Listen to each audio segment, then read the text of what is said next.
നമസ്തേ.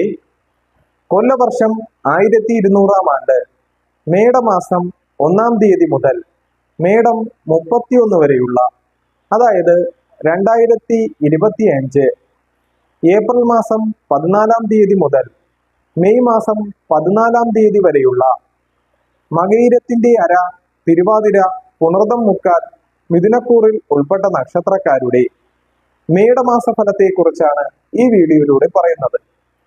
ഗ്രഹസ്ഥിതി അനുസരിച്ച് ഈ നക്ഷത്ര ജാതകർക്ക് മിഥുനക്കൂറിന്റെ 2ാം ഭാവമായ കർക്കിടകം രാശിയിൽ ചൊവ്വ നീചത്തിലും, അതിന്റെ മിഥുനക്കൂറിന്റെ 4ാം രാശിയായ കന്നി രാശിയിൽ കേതുവും, മിഥുനക്കൂറിന്റെ 10ാം രാശിയായ മീനം രാശിയിൽ ശുക്രൻ, ശനി, സർപ്പൻ, ബുധൻ നീചനുമായി നിൽക്കുന്നു.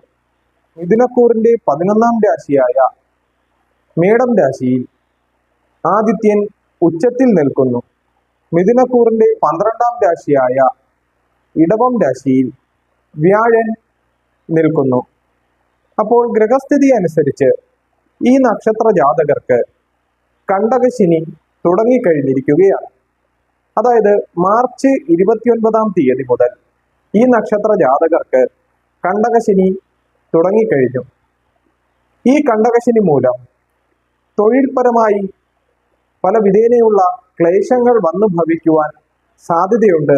ഈ നക്ഷത്ര ജാതകർക്ക് തൊഴിലിൽ സ്ഥാനക്കയറ്റം ലഭിക്കാത്ത അവസ്ഥയും, തൊഴിലിൽ വേണ്ട വിധമുള്ള അംഗീകാരങ്ങൾ ലഭിക്കാത്ത അവസ്ഥയും, തൊഴിൽ ഉപേക്ഷിച്ച് മറ്റൊരു തൊഴിലിൽ പോകേണ്ടതായ അവസ്ഥയും ഒക്കെ ഈ നക്ഷത്ര ജാതകർക്ക് നേരിടേണ്ടതായി വരും ഈ 2 വർഷക്കാലം. വ്യാഴൻ 12-ലായതുകൊണ്ട് അല്പ ദൈവാധീന കുറവ് ഈ മാസം കൂടി ഇവർക്കുണ്ടാകുവാൻ വളരെ സാധ്യത കൂടുതലാണ്.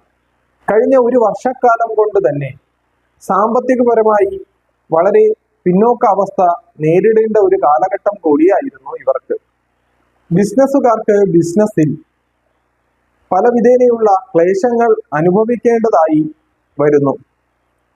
അത് കഴിഞ്ഞ ഒരു വർഷക്കാലം കൊണ്ട് ബിസിനസ്സുകാർക്ക് ബിസിനസ്സിൽ വേണ്ടത്ര പുരോഗതി നേടുവാൻ സാധിക്കുന്നില്ല. കാരണം 12-ൽ വ്യാഴനായതുകൊണ്ട് ഏത് ബിസിനസ് തുടങ്ങിയാലും ആ ബിസിനസ്സിൽ ഒരു പരാജയം മാത്രമേ കണ്ടെത്തുവാൻ ഈ നക്ഷത്ര ജാതകർക്ക് കഴിയുന്നുള്ളൂ. എന്നാൽ ഈ വർഷം മെയ് മാസത്തിന് ശേഷം ഇവർക്ക് ബിസിനസ്സിൽ പുരോഗതി ഉണ്ടാകുന്നതാണ്. ഈ ഒരു മാസക്കാലം ഇവർ ബിസിനസ്സുകൾ ആരംഭിക്കാതിരിക്കുന്നതും ധനപരമായ ഇടപാടുകളിൽ ഏർപ്പെടാതിരിക്കുന്നതും വളരെ ഉത്തമമായിരിക്കും. പാർട്ട്ണർഷിപ്പ് ബിസിനസ് ചെയ്യുന്നവർ പിരിയേണ്ടതായി വരുന്ന ഒരു കാലഘട്ടം കൂടിയാണ് ഈ കാലഘട്ടം. വിദ്യാർത്ഥികൾക്ക് പഠനത്തിൽ അലസതയുണ്ടാകുമെങ്കിലും പ്രതീക്ഷിക്കുന്നതിൽ കവിഞ്ഞ മാർക്കുകൾ അവർ നേടുന്നതാണ്. ടീച്ചർമാർ, എഞ്ചിനീയർമാർ, ഡോക്ടർമാർ മുതലായവർക്ക് അഭിവൃദ്ധി ഉണ്ടാകുന്ന ഒരു കാലഘട്ടം തന്നെയാണ്.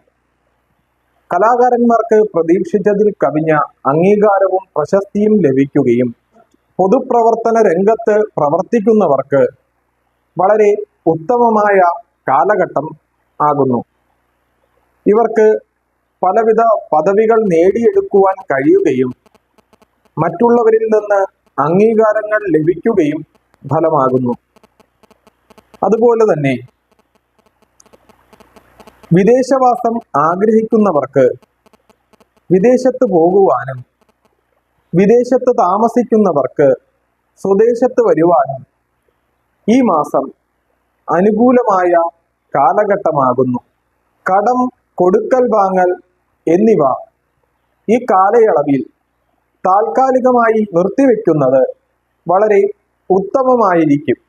വിട്ട് മനസമാധാനക്കുറവ് ഉണ്ടാകുകയും വാഹനം, ഭൂമി എന്നിവ കൈവശം വന്നു ചേരുകയും ഗൃഹനിർമ്മാണം തുടങ്ങിയവർക്ക് ഗൃഹനിർമ്മാണത്തിന് ഇടവിട്ട് തടസ്സങ്ങൾ ഉണ്ടാകുകയും ഫലമാകുന്നു.